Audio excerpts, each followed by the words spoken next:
vendredi 10 février, Pierre Palmade a provoqué un terrible accident alors qu'il circulait sur une route départementale de Seine-et-Marne. L'humoriste qui conduisait sous l'emprise de la cocaïne est entré en collision avec un autre véhicule, aux alentours de 19h.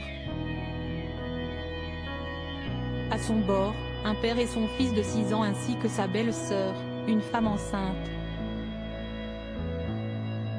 Transportée d'urgence à l'hôpital, la femme de 27 ans a perdu son bébé peu après son arrivée.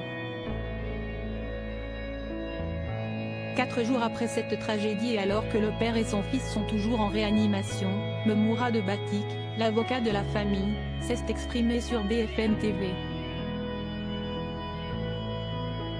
Il a ainsi révélé qu'une césarienne d'urgence avait eu lieu pour tenter de sauver le bébé, sans succès.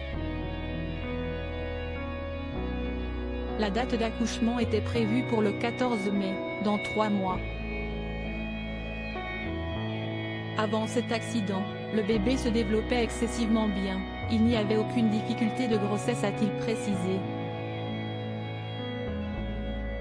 Le bébé serait mort peu après sa naissance. Interrogé sur la situation familiale de la victime qui est sortie de réanimation, Mourad Batik a expliqué qu'elle vivait dans un cocon d'amour avec son mari et que le bébé qu'elle a perdu était son premier enfant à naître.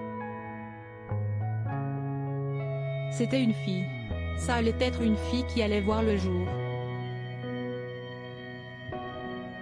Concernant l'état de santé de la jeune femme, il a confié qu'elle avait plusieurs côtes cassées, des vertèbres abîmées ainsi qu'une entorse au cou.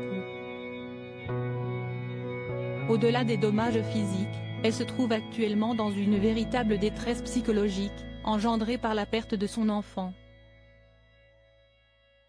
Du côté du déroulé de l'enquête, l'avocat de la famille des victimes a indiqué que la qualification d'homicide involontaire pourrait être retenue dans le cas où les rapports d'autopsie indiqueraient que le bébé serait mort après sa naissance.